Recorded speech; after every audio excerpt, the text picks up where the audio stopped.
ಪ್ರಿಯ ವೀಕ್ಷಕರೇ ನಮಸ್ಕಾರ. ನಾನು ವೀರೇಶ್ ಗಡ್ಡಿಮಾಳ್. ಎಸ್ ನ್ಯೂಸ್ಗೆ ಸ್ವಾಗತ. ಇಂದಿನ ಮುಖ್ಯಾಂಶಗಳು.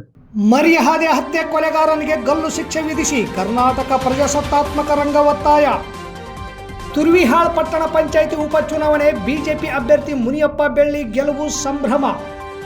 ಸನ್ರೈಸ್ ಶಿಕ್ಷಣ ಸಂಸ್ಥೆಯಿಂದ ಪತ್ರಕರ್ತರ ಸಂಘಕ್ಕೆ ಆಯ್ಕೆಯಾದ ನೂತನ ಪದಾಧಿಕಾರಿಗಳಿಗೆ ಸನ್ಮಾನ.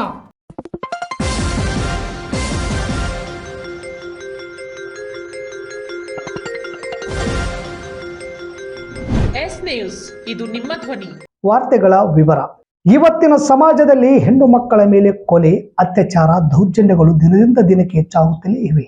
ಅದರಲ್ಲೂ ಹುಬ್ಬಳ್ಳಿಯಲ್ಲಿ ಜಾತಿ ಕಾರಣದಿಂದ ದಲಿತ ಯುವಕನನ್ನು ಪ್ರೀತಿಸಿ ಅಂತರ್ಜಾತಿ ವಿವಾಹವಾದ ಮಾತ್ರಕ್ಕೆ ಎತ್ತ ಮಗಳನ್ನೇ ಲಿಂಗಾಯತ ಜಾತಿನೇ ಶ್ರೇಷ್ಠವೆಂಬ ದುರುದ್ದೇಶ ಎದ್ದು ಕಾಣುತ್ತದೆ ಎಂದು ತಾಲೂಕು ಕರ್ನಾಟಕ ಪ್ರಜಾಸತ್ತಾತ್ಮಕ ರಂಗ ಒತ್ತಾಯ ಮಾಡಿದೆ. ಆ ಕಾರಣಕ್ಕಾಗಿ ಆಕೆಯ ತಂದೆ ಕೊಲೆ ಮಾಡಿದ್ದಾನೆ. ತಂದೆಯ ಈ ಕ್ರೌರ್ಯ ಜಾತಿವಾದಿ ಮನಸ್ಥಿತಿ ಮಾನವ ಸಮಾಜವೇ ತಲೆ ತಗ್ಗಿಸುವಂಥದ್ದಾಗಿದೆ. ಇಂತಹ ಕ್ರೂರಿಗಳಿಗೆ ಕಠಿಣ ಶಿಕ್ಷೆಯಾಗಬೇಕು. ಮಾನ್ಯ ಎಂಬ ಲಿಂಗಾಯತ ಗರ್ಭಿಣಿ ಹೆಣ್ಣು ಮಗಳ ಮರ್ಯಾದೆ ಹತ್ಯೆ ಸಮಾಜದ ಇತರೆ ಹೆಣ್ಣು ಮಕ್ಕಳ ಮೇಲೆ ಭಯವನ್ನು ಉಂಟು ಮಾಡುವಂತಹ ಭಯೋತ್ಪಾದಕದ ಕೃತ್ಯವಾಗಿದೆ. ಜಾತಿ ಕೋಪಕ್ಕೆ ಬಲಿಯಾಗುವ ಅಮಾಯಕ ಹೆಣ್ಣು ಮಕ್ಕಳ ಸ್ವಾತಂತ್ರ್ಯ, ಅವರು ಬದುಕುವ ಹಕ್ಕುಗಳು ಸಂಪೂರ್ಣ ನಾಶವಾಗಿವೆ. ಪುರುಷ ಅಹಂಕಾರ ಹಾಗೂ ಜಾತಿ ವ್ಯವಸ್ಥೆಯ ಕ್ರೌರ್ಯಕ್ಕೆ ಈ ಘಟನೆಯೇ ಸಾಕ್ಷಿಯಾಗಿದೆ. ಇದು ಕೇವಲ ಹುಬ್ಬಳ್ಳಿಯ ಮಾನ್ಯಳ ಹತ್ಯೆ ಮಾತ್ರ ಅಲ್ಲ, ಸಕಲ ಸ್ತ್ರೀಕುಲವು ಇಂತಹ ಹತ್ಯೆಗಳಿಗೆ ಬಲಿಯಾಗುತ್ತಿವೆ. ಮರ್ಯಾದೆಯ ಹತ್ಯೆಯ ಹೆಸರಲ್ಲಿ, ಅತ್ಯಾಚಾರದ ಹೆಸರಲ್ಲಿ, ಪ್ರೇಮಿಯ ದ್ವೇಷ, ಕೌಟುಂಬಿಕ ಹಿಂಸೆಯ ಕಾರಣದಿಂದ ಆಸಿಡ್ ದಾಳಿ, ಹೀಗೆ ಮುಂತಾದ ಕ್ರೌರ್ಯಕ್ಕೆ ಬಲಿಯಾಗುತ್ತಲೇ ಇದ್ದಾಳೆ. ಧರ್ಮಸ್ಥಳದಲ್ಲಿ ನೂರಾರು ಸಂಖ್ಯೆಯ ಹೆಣ್ಣು ಮಕ್ಕಳ ಅತ್ಯಾಚಾರ, ಬರ್ಬರ ಕೊಲೆ, ಸೌಜನ್ಯಳ ಸಾವು ಕಣ್ಣ ಮುಂದೆಯೇ ಇದ್ದು ಇನ್ನೂ ಮಾಸಿಲ್ಲ. ಮತ್ತೆ ಇಂತಹ ಘಟನೆಗಳು ನಿರಂತರವಾಗಿ ನಡೆಯುತ್ತಲೇ ಇವೆ. ಇದರ ಹಿಂದೆ ಮೇಲ್ಜಾತಿ ದುರಹಂಕಾರ, ಹಣ, ಅಧಿಕಾರದ ದರ್ಪ, ರಾಜಕೀಯ ಪಕ್ಷಗಳ ಮತ್ತು ನಾಯಕರ ಬೆಂಬಲ ಇರುವುದು ನಿಚ್ಚಳವಾಗಿದೆ. ಪೊಲೀಸ್ ಇಲಾಖೆ, ಸರ್ಕಾರದ ಯಾವುದೇ ಕಾನೂನು ಸುವ್ಯವಸ್ಥೆ ಸಂಪೂರ್ಣ ವಿಫಲವಾಗಿದೆ. ಅಧಿಕಾರಿ ವರ್ಗಗಳ ಭಯ, ಭೀತಿ, ಕೊಲೆ, ಸುಲಿಗೆ ಮಾಡುವವರಿಗೆ ಸಂಪೂರ್ಣ ಇಲ್ಲವಾಗಿದೆ. ಕಾರಣ ಇಂತಹ ಘಟನೆಗಳು ಇಲಾಖೆಗಳ ಮತ್ತು ಜನಪ್ರತಿನಿಧಿಗಳ ರಕ್ಷಣೆಯಲ್ಲಿ ನಡೆಯುತ್ತಲೇ ಇವೆ ಎಂಬುದು ಬಹಿರಂಗ ಸಾರ್ವತ್ರಿಕ ಸತ್ಯವಾಗಿದೆ. ಇದು ನಾಗರಿಕ ಸಮಾಜ ತಲೆ ತೆಗೆಸುವಂತಹ ಘಟನೆ. ಭವಿಷ್ಯದ ಸಮಾಜದಲ್ಲಿ ಇಂತಹ ದುರಂತಗಳು ಹೆಚ್ಚಾಗಿ ಅನಾಗರಿಕತೆ ಕಡೆಗೆ ಸಾಗುವುದರಲ್ಲಿ ಯಾವುದೇ ಸಂಶಯವಿಲ್ಲ. ಕಾರಣ ನಮ್ಮ ಕರ್ನಾಟಕ ಪ್ರಜಾಸತ್ತಾತ್ಮಕ ರಂಗ ಹುಬ್ಬಳ್ಳಿಯ ಮಾನ್ಯ ಎಂಬ 2 ತಿಂಗಳ ಗರ್ಭಿಣಿ ಹೆಣ್ಣು ಮಗಳ ಮರ್ಯಾದೆ ಹತ್ಯೆಯನ್ನು ಬಲವಾಗಿ ಖಂಡಿಸುತ್ತದೆ. ಮಗಳನ್ನೇ ಕೊಂದ ಕ್ರೂರಿ ತಂದೆಗೆ ಮರಣದಂಡನೆ ಶಿಕ್ಷೆ ವಿಧಿಸಲು ಒತ್ತಾಯಿಸುತ್ತದೆ. ರಾಜ್ಯದ ಬಸವಪರ ಸಂಘಟನೆಗಳು, ಜಾತಿ ನಿರ್ಮೂಲನಾ ಸಂಘಟನೆಗಳು, ದಲಿತ ಪ್ರಗತಿಪರ ಸಂಘಟನೆಗಳು, ಮಹಿಳಾ ಸಂಘಟನೆಗಳು ಕೂಡಲೇ ಎಚ್ಚೆತ್ತುಕೊಂಡು ಚಳವಳಿ ರೂಪಿಸಲು ಮುಂದಾಗಲಿ. ಅದೇ ರೀತಿ ಪೊಲೀಸ್ ಇಲಾಖೆ ಇಂತಹ ಘಟನೆಗಳು ಮರುಕಳಿಸದಂತೆ ಮುನ್ನೆಚ್ಚರಿಕೆಯ ಕ್ರಮಗಳನ್ನು ತೆಗೆದುಕೊಳ್ಳಬೇಕು. ಒತ್ತಡ, ಆಮಿಷಗಳಿಗೆ ಪೊಲೀಸ್ ಇಲಾಖೆ ಒಳಗಾದರೆ ಇಂತಹ ಹತ್ಯೆಗಳು ನಡೆಯುತ್ತಲೇ ಇರುತ್ತವೆ. ಆದ್ದರಿಂದ ಜವಾಬ್ದಾರಿಯಿಂದ ನಡೆದುಕೊಂಡು ಅಪರಾಧಿಗೆ ಕಠಿಣ ಕಾನೂನು ಕ್ರಮಗಳನ್ನು ತೆಗೆದುಕೊಳ್ಳಬೇಕೆಂದು ಗೌರವ ಸಂಚಾಲಕರಾದ ಎಚ್.ಎನ್. ಬಡಿಗೇರ್, ಹಂಸರಾಜ್ ಮಾರ್ಸಿರ್ವಾರ್, ಪ್ರಧಾನ ಸಂಚಾಲಕರಾದ ನಾರಾಯಣ್ ಬೆಳಗುರ್ಕಿ, ಕಾರ್ಯದರ್ಶಿ ಸಂಚಾಲಕರಾದ ಶಂಕರ್ ವಾಲಿಕಾರ್, ಮೋನಿಶ್ ಜಾಲವಾಡಿಗಿ ಒತ್ತಾಯಿಸಿದ್ದಾರೆ. ಸಿಂಧನೂರು ತಾಲೂಕಿನ ತುರ್ವಿಹಾಳ್ ಪಟ್ಟಣ ಪಂಚಾಯಿತಿ ಉಪಚುನಾವಣೆ ಮತ ಎಣಿಕೆಯಾಗಿ ಭಾರತೀಯ ಜನತಾ ಪಕ್ಷದ ಅಭ್ಯರ್ಥಿ ಮುನಿಯಪ್ಪ ಬೆಳ್ಳಿ 22 ಮತಗಳ ಅಂತರದಲ್ಲಿ ಗೆಲುವು ಸಾಧಿಸಿದ್ದಾರೆ ಎಂದು ಚುನಾವಣಾ ಅಧಿಕಾರಿಗಳು ತಿಳಿಸಿದ್ದಾರೆ. ತಾಲೂಕಿನ ತುರ್ವಿಹಾಳ್ ಪಟ್ಟಣ ಪಂಚಾಯಿತಿ ವಾರ್ಡ್ ನಂಬರ್ 4ರ ಸದಸ್ಯರು ಅಕಾಲಿಕ ಮರಣದಿಂದಾಗಿ ತೆರವುಗೊಂಡಿದ್ದ ಸ್ಥಾನಕ್ಕೆ ಚುನಾವಣೆ ಘೋಷಣೆಯಾಗಿ ರವಿವಾರ ಚುನಾವಣೆ ನಡೆದು ಬುಧವಾರ ಮತ ಎಣಿಕೆ ನಿಗದಿಯಾಗಿತ್ತು. ಅದರಂತೆ ಕಾಂಗ್ರೆಸ್ ಪಕ್ಷದಿಂದ ಬಾಲಾಜಿ ಮಡಿವಾಳ್ ಹಾಗೂ ಬಿಜೆಪಿ ಪಕ್ಷದಿಂದ ಮುನಿಯಪ್ಪ ಬೆಳ್ಳಿ ಸ್ಪರ್ಧಿಸಿದ್ದರು. ಬಾಲಾಜಿ 354 ಮತಗಳನ್ನು ಪಡೆದರೆ ಮುನಿಯಪ್ಪ ಬೆಳ್ಳಿ 376 ಮತಗಳನ್ನು ಪಡೆದು ಗೆಲುವು ಸಾಧಿಸಿದ್ದಾರೆ. 22 ಮತಗಳ ಅಂತರದಲ್ಲಿ ಗೆಲುವು ಸಾಧಿಸಿದ ತರುವಾಯ ಬಿಜೆಪಿ ಪಕ್ಷದ ಕಾರ್ಯಕರ್ತರು ಪಟಾಕಿ ಸಿಡಿಸಿ ಬಣ್ಣ ಎರಚಿ ಸಂಭ್ರಮಿಸಿದರು.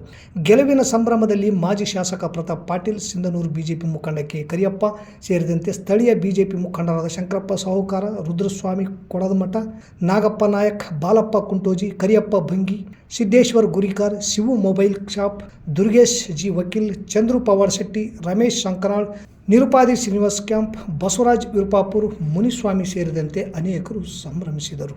ಪ್ರತಿಯೊಬ್ಬ ವಿದ್ಯಾರ್ಥಿಗಳಲ್ಲಿ ಶಿಸ್ತು, ಸಂಯಮ, ಸಮಯ ಪರಿಪಾಲನೆ ಬಹಳ ಮುಖ್ಯ. ಜೊತೆಗೆ ಶ್ರದ್ಧೆಯಿಂದ ಓದಿದಾಗ ಮಾತ್ರ ಏನಾದರೊಂದು ಸಾಧಿಸಬಹುದು. ನೀವು ಅಭ್ಯಾಸ ಮಾಡುತ್ತಿರುವ ನರ್ಸಿಂಗ್, ಪ್ಯಾರಾಮೆಡಿಕಲ್, GNM ಹೀಗೆ ಅನೇಕ ಕೋರ್ಸುಗಳನ್ನು ಕಲಿತು ಅನೇಕ ಉದ್ಯೋಗ ಸೃಷ್ಟಿಸಿಕೊಳ್ಳಬಹುದು. ಈಗಾಗಲೇ ಈ ಸನ್ರೈಸ್ ಕಾಲೇಜಿನಲ್ಲಿ ಓದಿದ ವಿದ್ಯಾರ್ಥಿಗಳು ಸುಮಾರು 350ರಿಂದ 400 ವಿದ್ಯಾರ್ಥಿಗಳು ಆಸ್ಪತ್ರೆಯಲ್ಲಿ, ಮೆಡಿಕಲ್ ಶಾಪ್ಗಳಲ್ಲಿ ಉದ್ಯೋಗದಲ್ಲಿ ತೊಡಗಿದ್ದಾರೆ ಎಂದು ಸಿಂಧನೂರು ತಾಲೂಕು ಕಾರ್ಯನಿರತ ಪತ್ರಕರ್ತರ ಸಂಘದ ನೂತನ ಅಧ್ಯಕ್ಷರಾದ ಶರಣಪ್ಪ ಗೋನಾಳ್ ಹೇಳಿದರು. ನಗರದ ಸನ್ರೈಸ್ ನರ್ಸಿಂಗ್ ಪ್ಯಾರಾಮೆಡಿಕಲ್ ಕಾಲೇಜಿನಲ್ಲಿ ಬುಧವಾರ ಹಮ್ಮಿಕೊಂಡಿದ್ದ ಕರ್ನಾಟಕ ರಾಜ್ಯ ಕಾರ್ಯನಿರತ ಪತ್ರಕರ್ತರ ಸಂಘದ ಜಿಲ್ಲಾ ಮತ್ತು ತಾಲೂಕು ಘಟಕಕ್ಕೆ ಆಯ್ಕೆಯಾಗಿರುವ ನೂತನ ಪದಾಧಿಕಾರಿಗಳಿಗೆ ಗೌರವ ಸನ್ಮಾನ ಕಾರ್ಯಕ್ರಮದಲ್ಲಿ ಅಧ್ಯಕ್ಷತೆ ವಹಿಸಿ ಸಸಿಗೆ ನೀರು ಹಾಕುವ ಮೂಲಕ ಉದ್ಘಾಟಿಸಿ ಮಾತನಾಡಿದ ಅವರು, ಮೊಬೈಲ್ ಈಗ ಪ್ರತಿಯೊಬ್ಬರಿಗೆ ಅವಶ್ಯಕ, ಆದರೆ ಅನಾವಶ್ಯಕ ಬಳಸದೆ ಉಪಯೋಗಕ್ಕೆ ಬಳಸಲು ವಿದ್ಯಾರ್ಥಿಗಳಿಗೆ ಕಿವಿ ಮಾತು ಹೇಳಿದರು. ನಂತರ ಜಿಲ್ಲಾ ಉಪಾಧ್ಯಕ್ಷ ಅಶೋಕ್ ಬೆನ್ನೂರ್ ಮಾತನಾಡಿ, ಈ ಸನ್ರೈಸ್ ಕಾಲೇಜಿನ ವಿಶೇಷ ಎಂದರೆ ಎಲ್ಲ ಮಹನೀಯರ ದಿನಾಚರಣೆ ಹಾಗೂ ಸಾಧಕರಿಗೆ ಗೌರವಿಸುವುದು ಪ್ರಾರಂಭದಿಂದಲೂ ಮಾಡಿಕೊಂಡು ಬಂದಿದ್ದಾರೆ. ಹೀಗಾಗಿ ಸನ್ರೈಸ್ ಶಿಕ್ಷಣ ಸಂಸ್ಥೆ ಜಿಲ್ಲೆಯಾದ್ಯಂತ ಉತ್ತಮ ಹೆಸರು ಮಾಡಿದೆ. ಇದಕ್ಕೆ ಕಾರಣಕರ್ತರಾದ ಅಧ್ಯಕ್ಷ ಇರ್ಫಾನ್ ಕೆ ಅತ್ತಾರ್ ಅವರ ಪರಿಶ್ರಮವೇ ಕಾರಣ ಎಂದರು. ತದನಂತರ ತಾಲೂಕು ಕಾರ್ಯನಿರತ ಪತ್ರಕರ್ತರ ಸಂಘದ ಖಜಾಂಚಿಯಾದ ಚಂದ್ರಶೇಖರ್ ಬೆನ್ನೂರ್ ಮಾತನಾಡಿ, ಬೆಳೆಯುವ ಸಿರಿ ಮೊಳಕೆಯಲ್ಲಿ ಅನ್ನುವ ಹಾಗೆ ವಿದ್ಯಾರ್ಥಿಗಳ ಜೀವನ ಉತ್ತಮವಾದುದು. ಈ ಸಮಯವನ್ನು ವ್ಯರ್ಥ ಮಾಡದೆ ತುಂಬ ಶಿಸ್ತಿನಿಂದ ಓದಿ ಬದುಕನ್ನು ಕಟ್ಟಿಕೊಳ್ಳಬೇಕು. ಈ ಕಾಲೇಜಿಗೆ ಉತ್ತಮ ಹೆಸರಿದೆ. ಇಲ್ಲಿಂದ ಕಲಿತವರು ಉದ್ಯೋಗ ಹಿಡಿದು ಜೀವನ ರೂಪಿಸಿಕೊಂಡಿದ್ದಾರೆ. ಇವರು ನಡೆಸುವ ಪ್ರತಿಯೊಂದು ಕಾರ್ಯಕ್ರಮಗಳು ಬಹಳ ಅರ್ಥಪೂರ್ಣವಾಗುವಂತಹ ಕಾರ್ಯಕ್ರಮಗಳೇ. ಇದರಿಂದ ವಿದ್ಯಾರ್ಥಿಗಳಿಗೂ ಅನುಕೂಲ ಎಂದರು. ಸನ್ರೈಸ್ ಶಿಕ್ಷಣ ಸಂಸ್ಥೆಯ ಅಧ್ಯಕ್ಷ ಇರ್ಫಾನ್ ಕೆ ಅತ್ತಾರ್ ಮಾತನಾಡಿ, ಸಮಾಜದ ಅಂಕುಡೊಂಕು ತಿದ್ದಿ ಸರಿದಾರಿಯಲ್ಲಿ ನಡೆಯುವಂತೆ ಮಾಡುತ್ತಿರುವುದು ಮಾಧ್ಯಮದ ಪತ್ರಕರ್ತರು. ಅವರು ಯಾವುದೇ ಫಲಾಪೇಕ್ಷೆ ಬಯಸದೆ ಸಮಾಜವನ್ನು ತಿದ್ದುವ ಕೆಲಸ ಮಾಡುತ್ತಿದ್ದಾರೆ.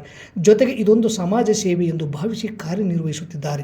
ಇಂದು ಕರ್ನಾಟಕ ರಾಜ್ಯ ಕಾರ್ಯನಿರತ ಪತ್ರಕರ್ತರ ಸಂಘಕ್ಕೆ ನೂತನವಾಗಿ ಪದಾಧಿಕಾರಿಗಳಾಗಿ ಆಯ್ಕೆಗೊಂಡು ಸನ್ಮಾನಕ್ಕೆ ಅರ್ಹರಾಗಿದ್ದಾರೆ. ಜವಾಬ್ದಾರಿ ಸ್ಥಾನದಲ್ಲಿ ಇರುವ ಅವರನ್ನು ಸನ್ಮಾನಿಸಿ ಗೌರವಿಸುವುದು ನಮ್ಮ ಆದ್ಯ ಕರ್ತವ್ಯ ಎಂದರು. Sunrise nursing college principal Lazar Cyril ಕಾರ್ಯಕ್ರಮವನ್ನು ನಿರೂಪಿಸಿದರು. ಇದೇ ವೇಳೆ ಜಿಲ್ಲಾ ಉಪಾಧ್ಯಕ್ಷ ಅಶೋಕ್ ಬೆನ್ನೂರ್, ಜಿಲ್ಲಾ ಕಾರ್ಯಕಾರಿ ಸಮಿತಿ ಸದಸ್ಯರಾದ ಚಂದ್ರಶೇಖರ್ ಹೆರ್ತಿಯಾಳ್, ತಾಲೂಕು ಅಧ್ಯಕ್ಷರಾದ ಶರಣಪ್ಪ ಗೋನಾಳ್, ಪ್ರಧಾನ ಕಾರ್ಯದರ್ಶಿಗಳಾದ ಅಮರೇಶ್ ಅಲಬನೂರ್, ಉಪಾಧ್ಯಕ್ಷರಾದ ಯಮನಪ್ಪ ಪವಾರ್, ದುರ್ಗೇಶ್, ಖಜಾಂಚಿಯಾದ ಚಂದ್ರಶೇಖರ್ ಬೆನ್ನೂರ್, ಕಾರ್ಯಕಾರಿ ಮಂಡಳಿ ಸದಸ್ಯರಾದ ವೀರೇಶ್ ಗಡ್ಡಿಮಾಳ್, ಚನ್ನಬಸವ ಕಟ್ಟಿಮನಿ ಇವರಿಗೆ ಸನ್ಮಾನಿಸಿ ಗೌರವಿಸಲಾಯಿತು. ಈ ಸಂದರ್ಭದಲ್ಲಿ ಕಾರ್ಯದರ್ಶಿ Irshad K Attar, paramedical college principal Chakravarti, pharmacy principal Waseem Hussain, ಉಪನ್ಯಾಸಕರಾದ ಆಸುಪಾಷ, ರಾಜೇಶ್, ಚೈತ್ರ, ಮನೋಹರ್, ಆಸಿಫ್ ಸೇರಿದಂತೆ ಎಲ್ಲ ವಿಭಾಗದ ವಿದ್ಯಾರ್ಥಿನಿಯರು, ವಿದ್ಯಾರ್ಥಿಗಳು ಉಪಸ್ಥಿತರಿದ್ದರು. ಮತ್ತೊಮ್ಮೆ ಮುಖ್ಯಾಂಶಗಳು. ಮರಿಯಹಾದೆ ಹತ್ಯೆ ಕೊಲೆಗಾರನಿಗೆ ಗಲ್ಲು ಶಿಕ್ಷೆ ವಿಧಿಸಿ ಕರ್ನಾಟಕ ಪ್ರಜಾಸತ್ತಾತ್ಮಕ ರಂಗ ಒತ್ತಾಯ. ತುರ್ವಿಹಾಳ್ ಪಟ್ಟಣ ಪಂಚಾಯಿತಿ ಉಪಚುನಾವಣೆ, ಬಿಜೆಪಿ ಅಭ್ಯರ್ಥಿ ಮುನಿಯಪ್ಪ ಬೆಳ್ಳಿ ಗೆಲುವು ಸಂಭ್ರಮ. ಸನ್ರೈಸ್ ಶಿಕ್ಷಣ ಸಂಸ್ಥೆಯಿಂದ ಪತ್ರಕರ್ತರ ಸಂಘಕ್ಕೆ ಆಯ್ಕೆಯಾದ ನೂತನ ಪದಾಧಿಕಾರಿಗಳಿಗೆ ಸನ್ಮಾನ. ಇಲ್ಲಿಗೆ ವಾರ್ತಾ ಪ್ರಸಾರ ಮುಕ್ತಾಯವಾಯಿತು. ನಿರಂತರ ಸುದ್ದಿಗಾಗಿ ವೀಕ್ಷಿಸಿ ಎಸ್ ನ್ಯೂಸ್. ಇದು ನಿಮ್ಮ ಧ್ವನಿ. ನಮಸ್ಕಾರ.